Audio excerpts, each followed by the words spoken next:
It started with a sound, a soft vibration on my nightstand. 3 a.m. exactly.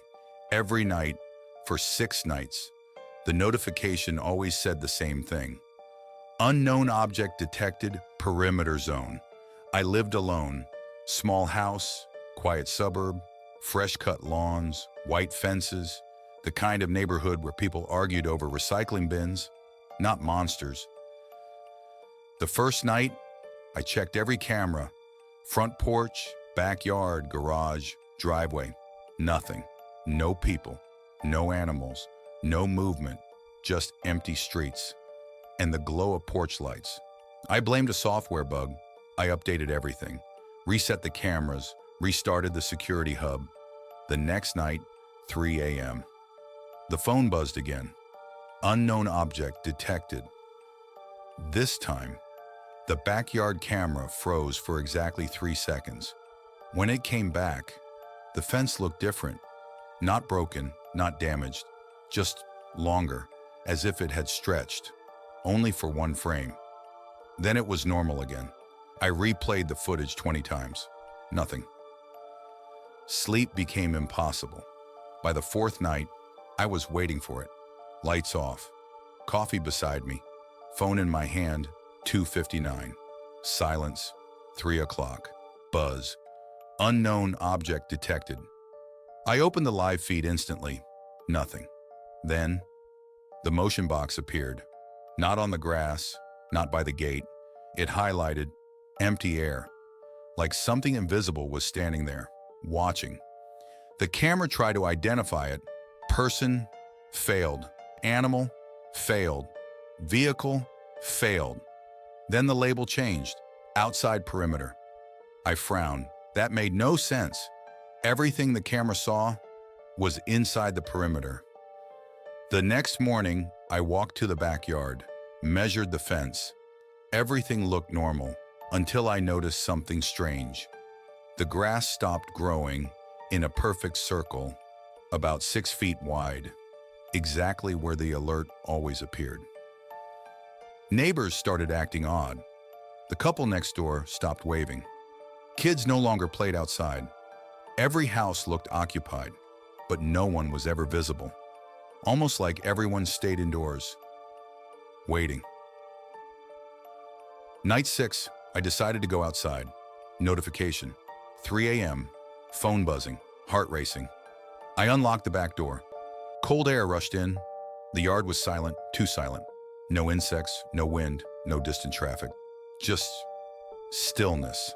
I looked toward the fence. Nothing. Then my phone vibrated again. Another notification. But this one wasn't from the backyard camera. It was from the front door. I hadn't gone back inside. Yet the camera showed someone standing on my porch. Me. Perfectly still. Facing the street. Wearing the same clothes. Holding the same phone. I slowly looked down. I was still in my backyard. So who was standing at my front door? The figure lifted its head. Even through the tiny camera image, I knew it was smiling. Not a normal smile. Too wide, too patient, like it had been waiting a very long time. I ran inside, locked every door, closed every blind. Every camera feed suddenly activated on its own. Front, back, garage, hallway, kitchen, bedroom. Every screen displayed a motion box, every single one.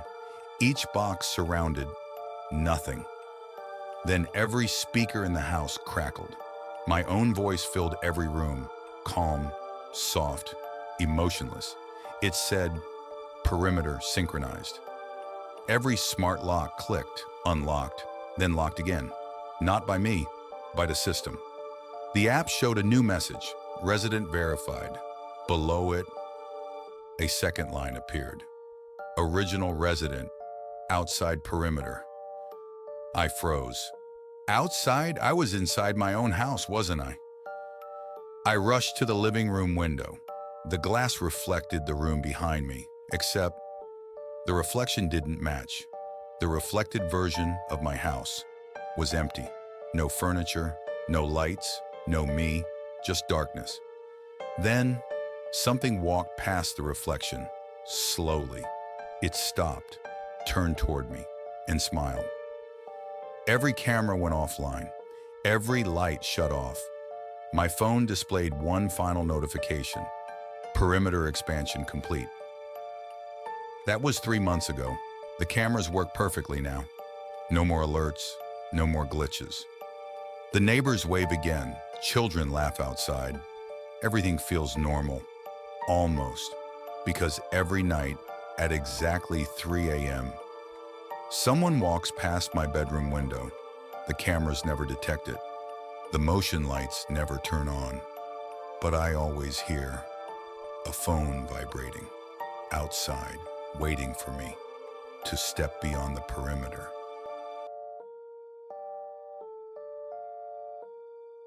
I live alone. It's quiet here. Too quiet. My house sits at the edge of town.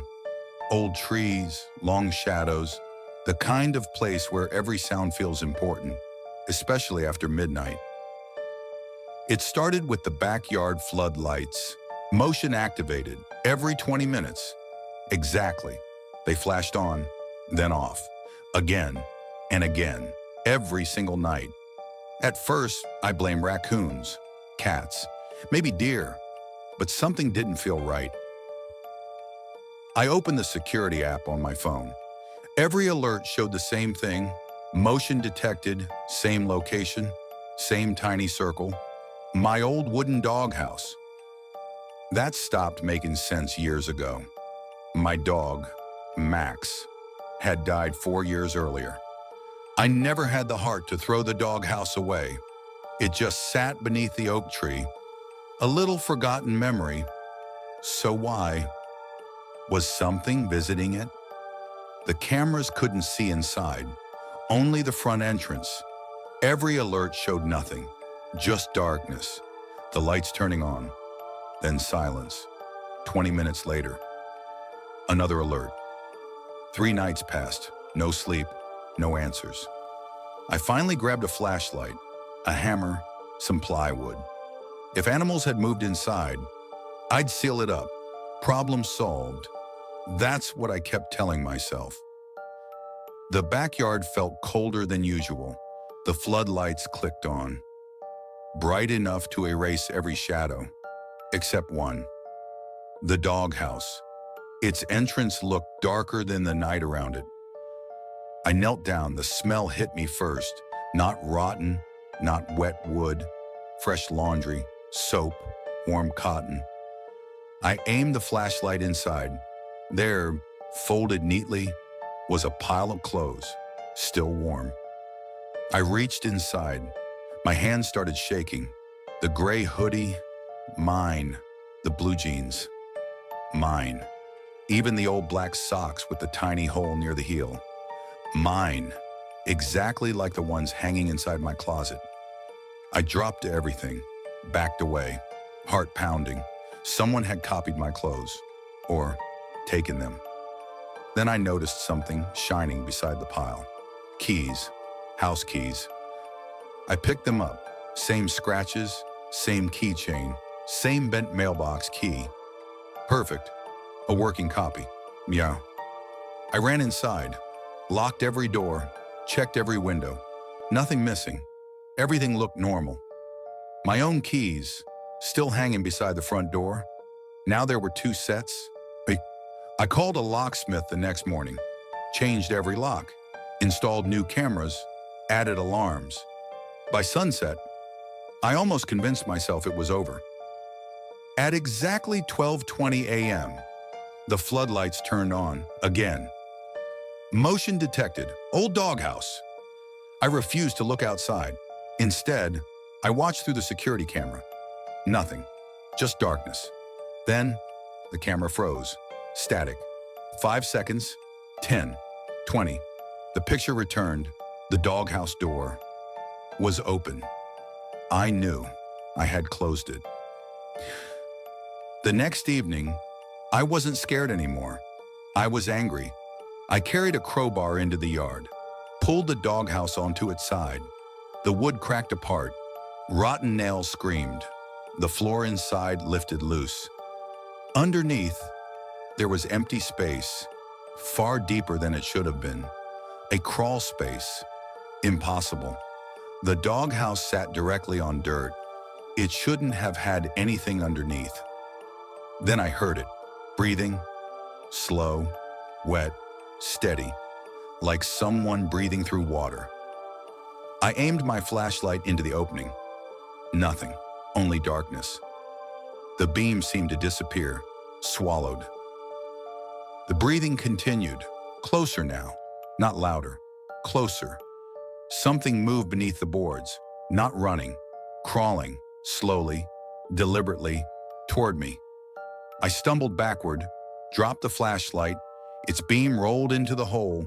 For 1 second, I saw fingers, human fingers, pale, too long, gripping the dirt. Then they vanished. I ran, locked every door again, called the police. They searched the yard, the doghouse, the ground beneath it. Nothing, no tunnel, no hole, no footprints. They looked at me like I hadn't slept in days. Maybe they were right. That night, I pushed my dresser against the bedroom door, left every light on, held my phone until sunrise. And around 3:40, I heard footsteps inside the hallway, slow, bare feet, stopping outside my bedroom. The doorknob never turned. Whoever it was already had a key. So I didn't move. I didn't breathe. So after a minute, the footsteps walked away. Morning finally came. I searched every room. Nothing stolen, nothing broken, just silence. Until I walked into my bedroom closet. Hanging beside my jackets was another gray hoodie, another pair of jeans, another set of black socks. Freshly washed, still warm. I only own one of each. Now, there are two. Every 20 minutes, the floodlights still turn on. I don't check the cameras anymore because deep down, I already know who's visiting the doghouse. The question that keeps me awake isn't who's outside. It's whether the copy is already living inside my house. If you enjoy horror stories like this, subscribe for more.